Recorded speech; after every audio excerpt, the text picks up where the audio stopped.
Lord. ప్రభువైన యేసు నామములో అందరికీ వందనములు. ఈ దినం దేవుని వాక్యంలో నుంచి కీర్తనలు 48వ అధ్యాయము 14వ వచనం.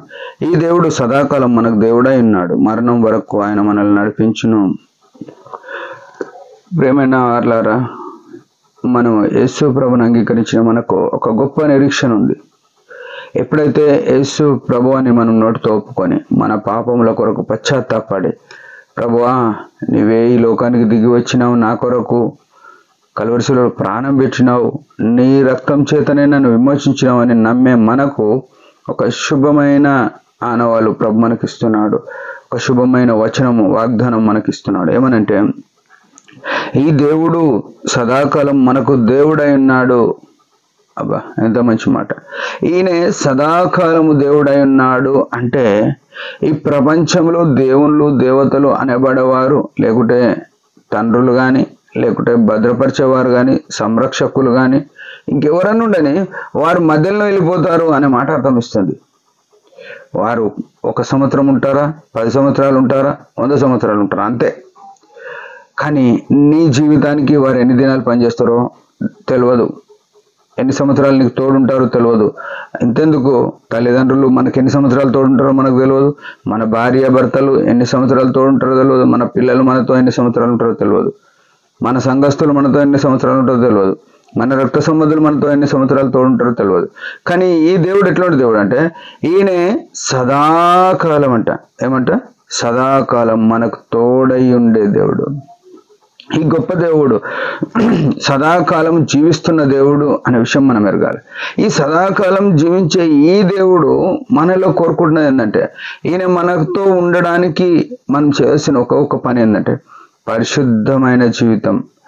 పరిశుద్ధత లేకపోతే ఆయన మనతో ఉండడు, పవిత్రత లేకపోతే మనతో ఉండడు. అది గుర్తుపెట్టుకోవాలి. ఈ దేవుని కలిగి ఉండడానికి మనలో ఉన్న పనికిరాని ఈ లోక సంబంధమైనవి, అపవిత్రమైనవి, పాప సంబంధమైనవి, వాటన్నిటిని తీసేసుకోవడానికి సిద్ధంగా ఉన్నామా? ప్రేమైన వాళ్ళ, వాటిని తీసేసుకుంటే ఆయన సదాకాలము మనతో ఉండి మనల్ని నడిపిస్తాడు. ఆయననే మనల్ని నడిపించినప్పుడు, ఆయననే మనల్ని భద్రపరిచినప్పుడు, ఆయనకు ఈ సృష్టి అంతా కూడా లోబడిదిగా ఉంది. ప్రతి పరిస్థితిని కూడా మార్చే దేవుడై ఉన్నాడు.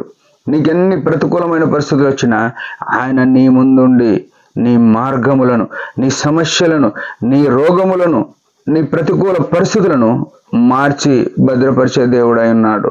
ఎంత అద్భుత దేవుడు! ఈయన ఏమంటే, మరణం వరకు ఆయన మనల్ని నడిపిస్తాడు అని అంటున్నాడు. ఒకరోజు మనం ఎట్లా యేసు ప్రభుని అంగీకరించకపోయినా మరణం అనేది మన జీవితంలో వచ్చేది ఉంది. మనుషుడు పాపం వలన మరణం సంపాదించుకున్నాడు. మొదటి ఆదాము పాపం చేసినాడు, మరణం అనేది వచ్చేసింది. ఆ మరణం ప్రతి ఒక్కరు దాటాల్సిందే. యేసు ప్రభుని అంగీకరించిన మనము, తిరిగి జన్మించిన మనము, మనకు ఒకటేసారి మరణం ఉంది. కానీ యేసు ప్రభుని అంగీకరించిన వారికి, తిరిగి జన్మించిన అనుభవం లేని వారికి 2 మరణాలు ఉన్నాయి.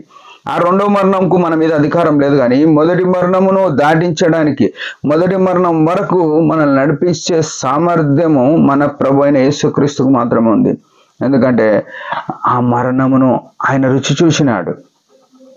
ఆ మరణం ఏందో ఆయనకు తెలుసు. కల్వరిశిలలో ప్రాణం పెట్టినాడు నీ కొరకు, నా కొరకు. ఆ మరణం వరకు ఆయన వెళ్ళినాడు కాబట్టి నిన్ను కూడా మరణం దాకా తీసుకుపోతాడు. ఆ మరణము దాటించి, ఆ మరణం దాటిన తర్వాత నూతనమైన జీవము మనలో 2వ రాకడలో వచ్చినప్పుడు పునరుత్థానంగా మనల్ని లేపే దేవుడు. ఆయన పునరుత్థానము, మరణము, జీవము నేనే అని చెప్పిన దేవుడు. ఆ మరణము జయించిన దేవుడు ఆ పునరుత్థానునిగా మనల్ని కూడా చేయడానికి సామర్థ్యం ఉన్నది ఆయనకు. అది గుర్తుపెట్టుకోవాలి. ఈ సదాకాలం నడిచే దేవుణ్ణి కలిగి ఉన్నామా? ఆయన కోరుకున్నట్టుగా పరిశుద్ధంగా ఉన్నామా?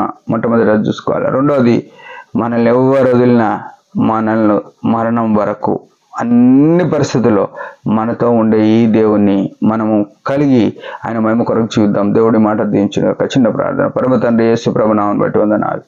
ఎంతో మంచి దేవుడు. ఎంతో మంది మధ్యలో వదిలేస్తారు, కానీ నువ్వు వదలని దేవుడవుగా, సదాకాలం ఉండే దేవుడవుగా, మరణం వరకు కాపాడే దేవుడుగా ఉన్నదాన్ని బట్టి స్తుతిస్తూ, అందరి విడిచిన విడువన్ని ప్రేమతో నీ పాదాల మధ్య పెట్టుకొని స్తుతిస్తూ, గత జీవితం అంతా కాపాడినావు, ముందు జీవితంలో కూడా కాపాడి నడిపించమని, నిన్ను వెంబడించుటకు పరిశుద్ధత కలిగి ఉండుట కృపణీయమని యేసు ప్రభు నామములో ప్రార్థిస్తున్నాం తండ్రి. ఆమెన్. మీరందరి పరిచర్య గురించి భారంగా ప్రార్థన చేయండి. Praise the lord.